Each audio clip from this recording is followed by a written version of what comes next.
हो या एंजाइटी, हम कर रहे हैं हमारे इमोशंस को सप्रेस। वहीं एग्जाम्स के पहले भी स्ट्रेस और एग्जाम्स के बाद रिजल्ट का स्ट्रेस।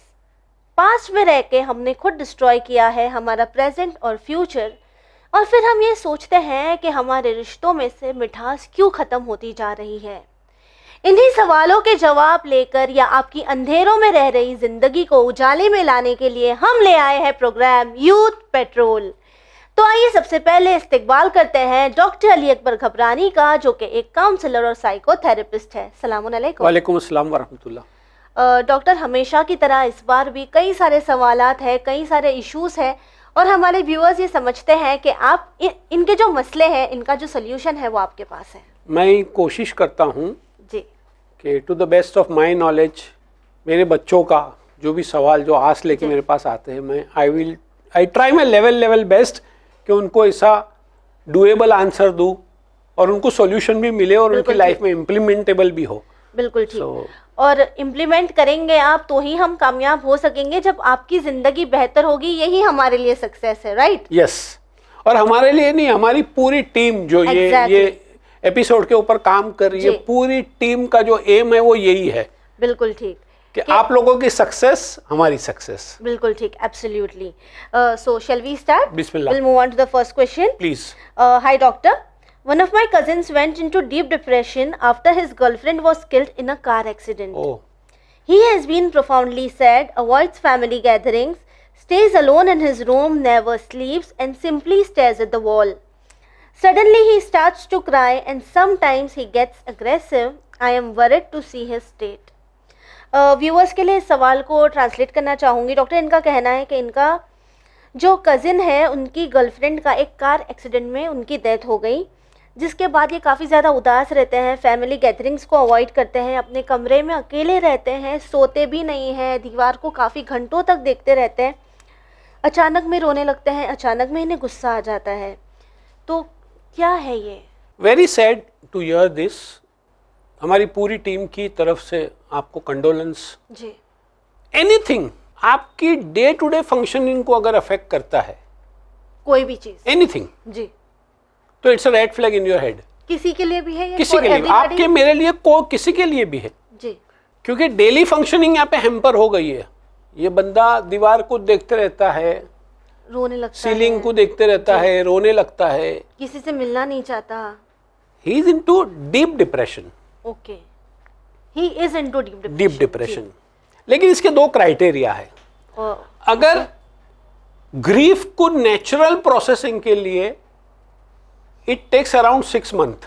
ओके, खुद से ठीक होने। हाँ, क्योंकि अल्लाह ना करे आपके और मेरे भी फैमिली में अगर किसी को होगा, we can not be normal next day और next month, right? It takes time. Grief को प्रोसेस करने के लिए ह्यूमन इमोशंस को टाइम लगता है, राइट? तो it takes time to heal, 4 to 6 month. Okay, उसमें ठीक हो जाता है। लेकिन अगर 4 to 6 मंथ में नॉर्मली यूजुअली हो जाता है जी, अगर साइकोलॉजिकली है तो।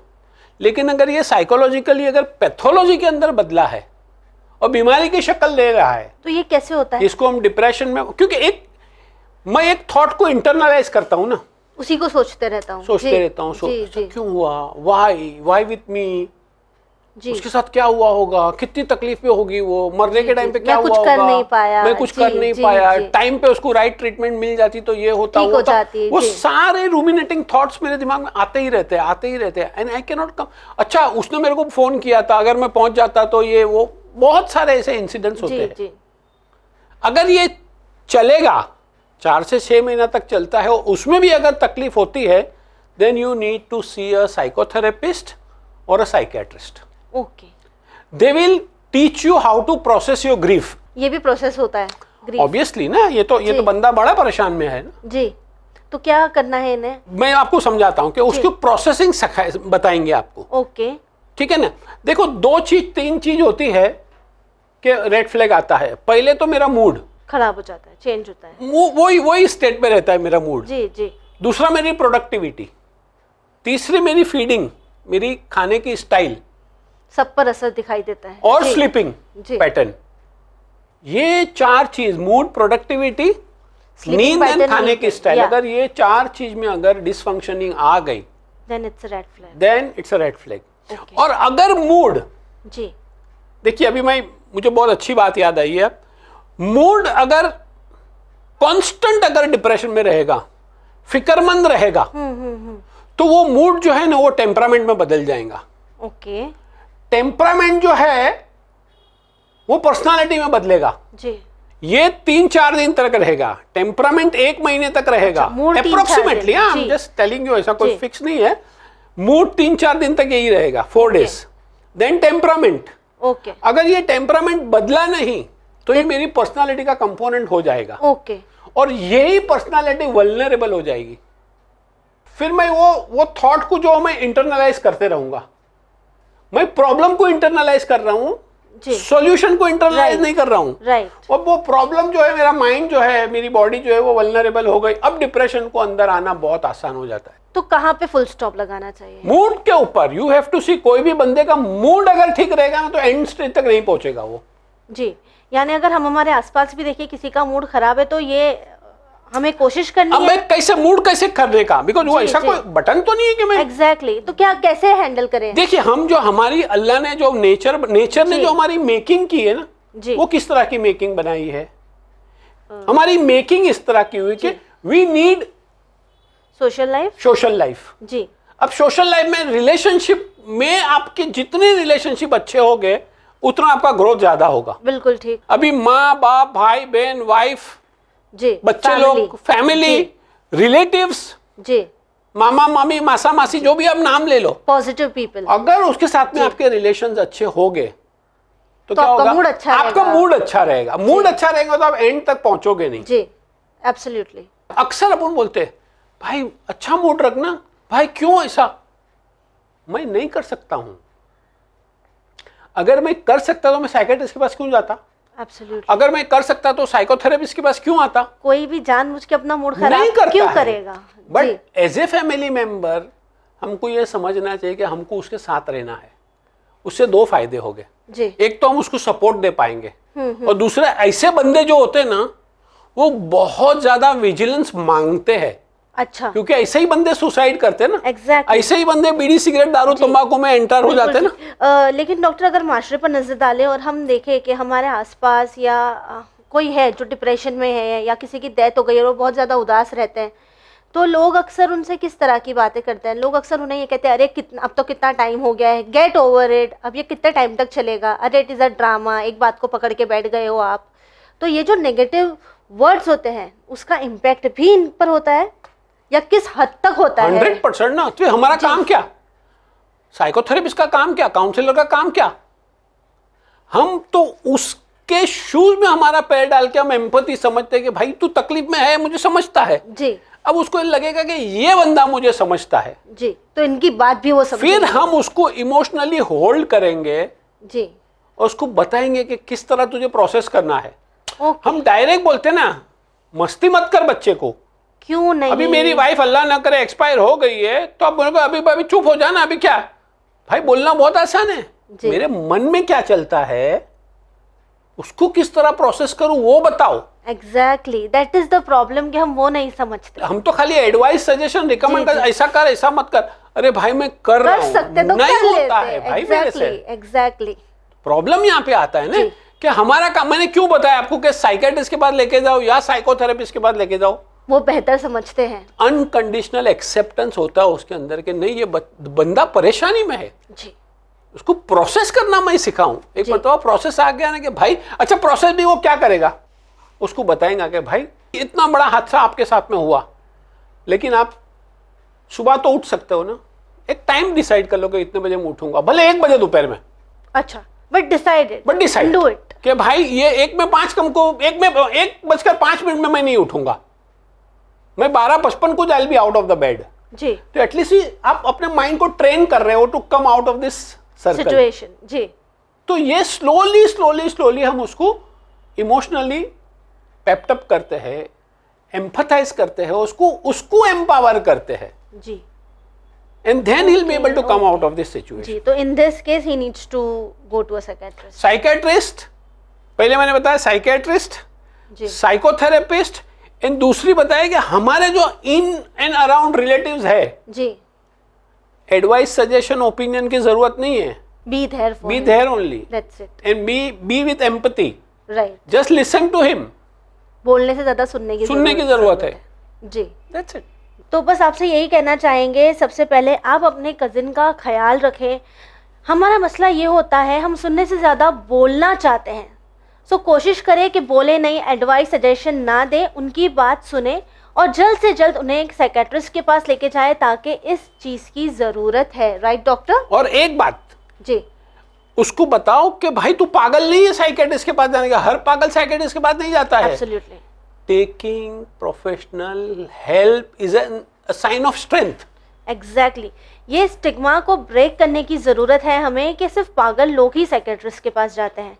हम अगर ये जानते हैं कि कोई मसला है जो हमसे हल नहीं हो सकता, फॉर एग्जाम्पल अगर हमें बुखार है तो हम जाते हैं ना डॉक्टर के पास, क्यों? ताकि हम समझते हैं ये एक बीमारी है।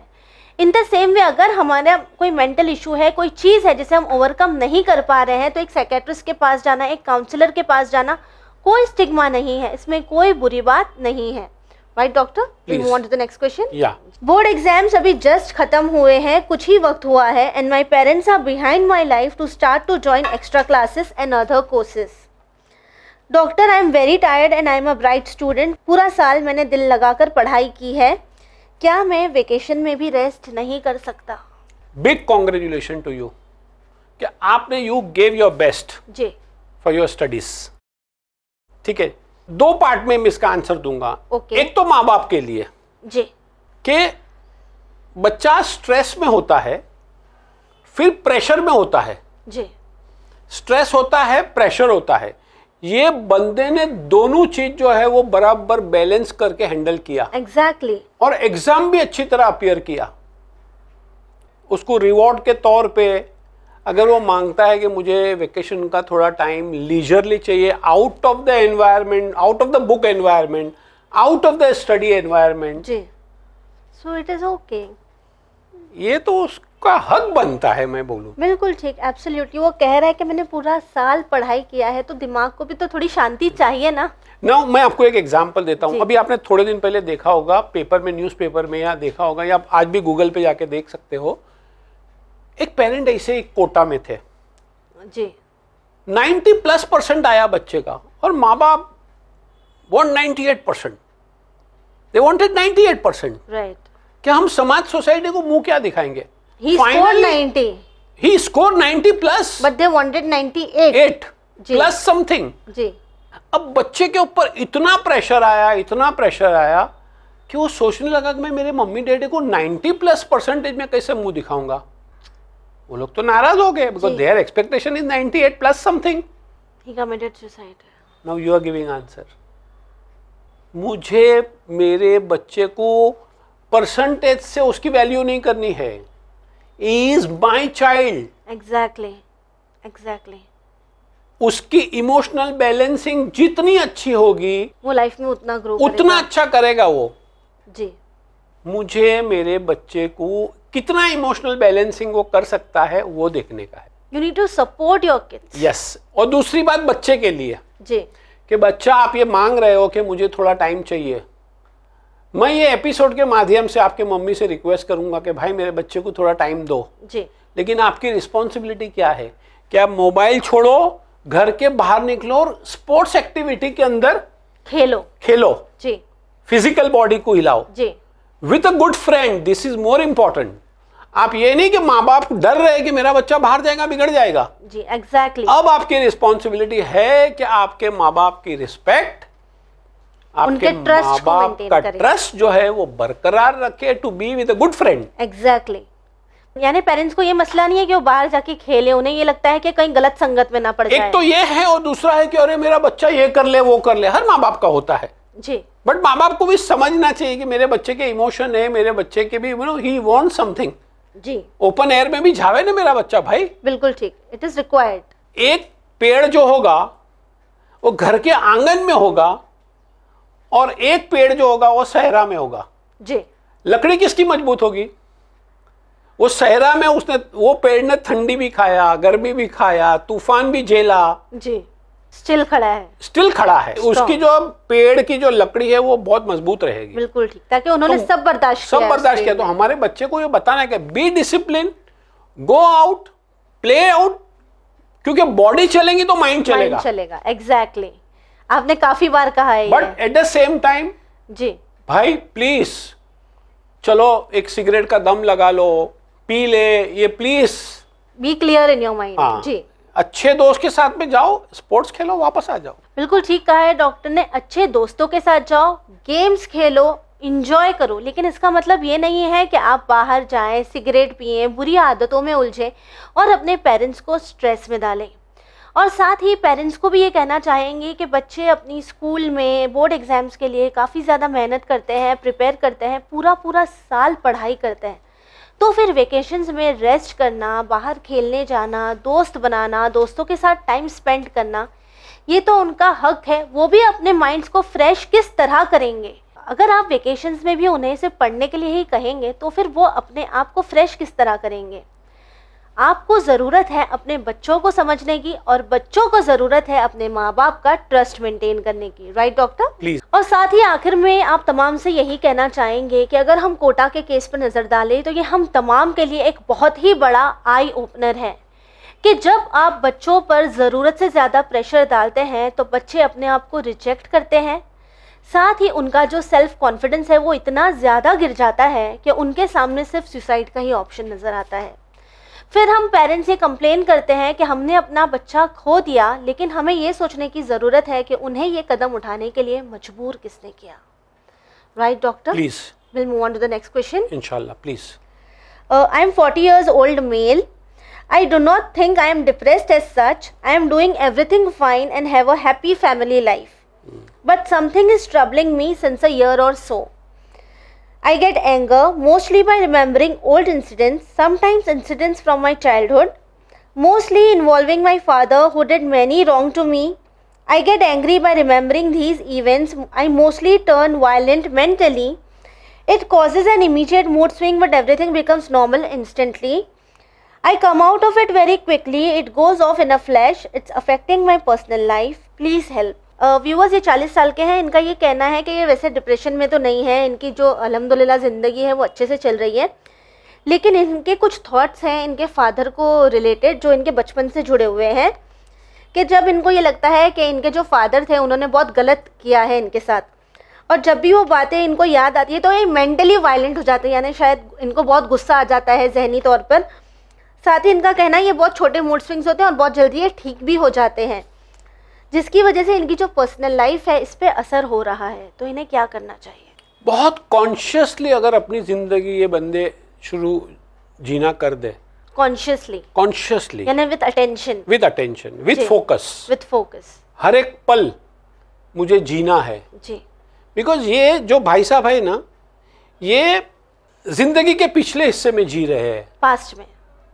अब आप 40 साल की उम्र है, बचपन में आपके वालिद साहब ने आपके साथ में क्या किया होगा, you are still carrying on your shoulder.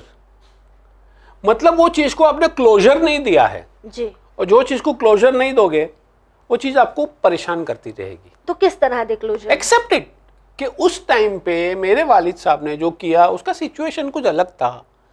Eight the end of the day he was my father, he is my father जी। कोई मसला होगा, उनका इंटेंशन तो अच्छा होगा, भले उन्होंने कुछ भी किया। कोई फादर का इंटेंशन ऐसा नहीं होता है कि मेरे बच्चे को मैं अजियत पहुंचाऊं या तकलीफ पहुंचाऊं। एक्सेप्टेंस जरूरी है, ठीक है जी। अगर ये एक चीज आ गई ना तो आपके दिमाग में फादर का जो नेगेटिव जोन है ना उसको क्लोजर मिल जाएगा। जी, बिल्कुल ठीक।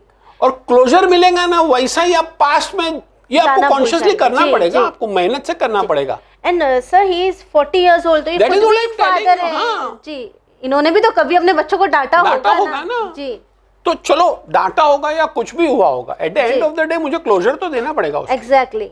और जब भी क्लोजर दूंगा ना, और फिर मैं चाहूंगा कि मैं ये मोमेंट में जी लूं, हियर एंड नाउ, एब्सोल्युटली, तो फिर मुझे हिम्मत आएगी कि यस अभी मुझे ना पास्ट में जीना है ना फ्यूचर में जीना है, फिलहाल में जिए। मुझे यही मोमेंट है मेरी जिंदगी और यही मोमेंट में मुझे जीना है। आपको नहीं पता, मुझे नहीं पता कि आज की रात क्या होगी। एब्सोल्युटली।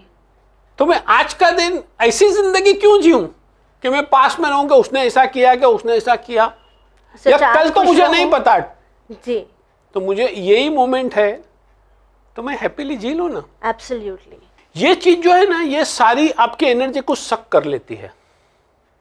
आप समझो एंगर नहीं है ये, आपको जो एंगर के एपिसोड आते हैं ना, ये एंगर नहीं है, ये एंगर के पीछे फियर, फ्रस्ट्रेशन, इरिटेशन, जी, उसको जो भी नाम दे दो आप, रिजेक्शन, उस पे वर्क करना है, उस पे वर्क करना है। क्योंकि अगर उस पे अच्छा, उस पे वर्क करने के लिए एक्सेप्ट आई है, ठीक है, वो सिचुएशन क्या थी आई डोंट नो, अब तो हो गया, इतने साल बीत गए, now I have to give a closure. और जैसे मैंने क्लोजर दिया ना, a new person will take a birth. और जैसे नया बंदा अगर अंदर से जन्म लेगा तो नई थॉट प्रोसेस, नई एनर्जी के साथ, पॉजिटिव एनर्जी। तो जरूरत है सबसे पहले इन तमाम नेगेटिव थॉट्स को, पास्ट के इंसिडेंट्स वगैरह को क्लोजर देने की, ये समझने की कि आपके फादर ने आपके साथ अगर कुछ किया भी है तो वो आपका भला सोच के किया। अक्सर ऐसा होता है ना कि माँ बाप हमसे बेहतर जानते हैं कि अपने बच्चों को कब डांटने की, कब रोकने की ज़रूरत होती है, लेकिन उन चीज़ों को हम अपने साथ ज़िंदगी में लेकर चलने लगते हैं। ज़रूरत है उसे भूलने की, एक फ्रेश स्टार्ट देने की, पॉजिटिव थॉट्स को अपनी ज़िंदगी में लाने की। Right doctor? ये इमोशनल डिस्टर्बेंसेस जो है ना, अगर लॉन्ग टर्म तक रहेगा ना तो आप ही को तकलीफ देगा। ये उनकी पर्सनल लाइफ अफेक्ट हो भी रही है इससे।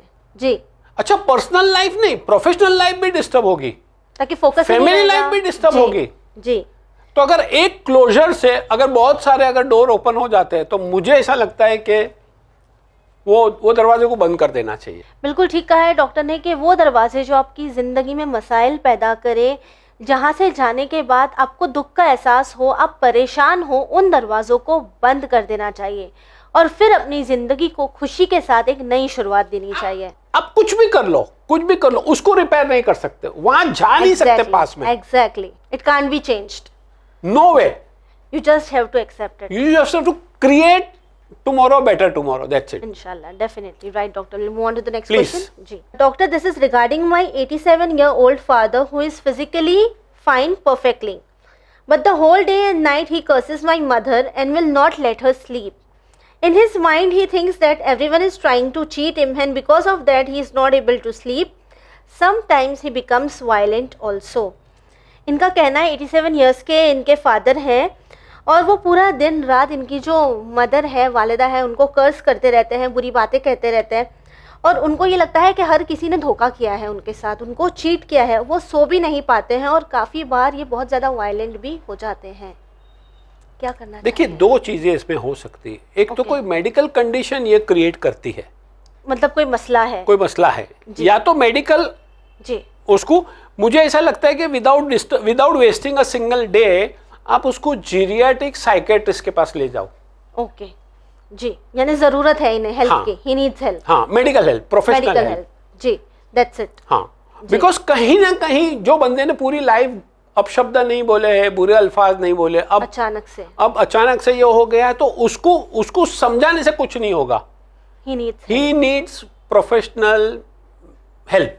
ओके, और प्रोफेशनल हेल्प भी काउंसलर से नहीं होगा, ये आपको उसको जीरियाट्रिक साइकेट्रिस्ट के पास ले जाना पड़ेगा। उसकी कुछ दवाइयां देंगे जो उसके थॉट प्रोसेस को बदलेंगी, क्योंकि बहुत सारा पास्ट जो है वो उसके सरफेस पे आ गया है। ओके ओके, जिसकी वजह से वो इस ये कोई मेडिकल कंडीशन की वजह से आया होगा जी।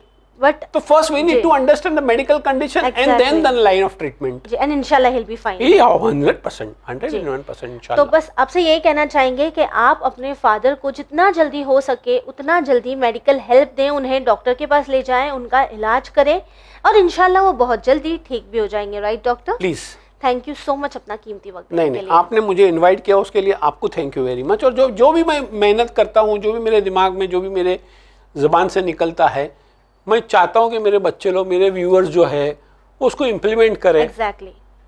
और ये मेरा अकेले का नहीं है, ये पूरी टीम और व्यूअर्स, ये दोनों जब हाथ नहीं मिलाएंगे तब तक ये हमारा प्रोग्राम सक्सेस नहीं होगा। बिल्कुल ठीक कहा आपने। व्यूअर्स, यही वजह है कि बस आखिर में हम आपसे यही कहना चाहते हैं कि हमारा जो मकसद है सोसाइटी को बेटर बनाने का, इन तमाम मसलों के सल्यूशन आप तक पहुंचाने का, ये हमारा जो इरादा है ये तब तक पूरा नहीं होगा जब तक आप इन चीज़ों को इम्प्लीमेंट ना करें। हमें हमारे जहनों में पॉजिटिव थॉट्स को इतना बुलंद कर देना है कि नेगेटिविटी की कोई जगह नहीं बचे। जब हम अच्छा सोचेंगे तो दूसरों के साथ अच्छा करेंगे और इसी तरह हम देखेंगे कि दुनिया एक बेहतर जगह अपने आप बन जाएगी। इसी उम्मीद के साथ हमें दीजिए इजाज़त, पर बने रहिए चैनल विन के साथ। साथ ही अगर आपको कोई मसला है, कोई प्रॉब्लम है, आपके कोई सवालात हैं, हमारी कॉन्टैक्ट डिटेल्स आपकी टीवी स्क्रीन पर मौजूद है, हमें मैसेज ज़रूर करिए। इसी के साथ हमें दीजिए इजाज़त, पर बने रहिए चैनल विन के साथ। पैगाम इंसानियत। शुक्रिया।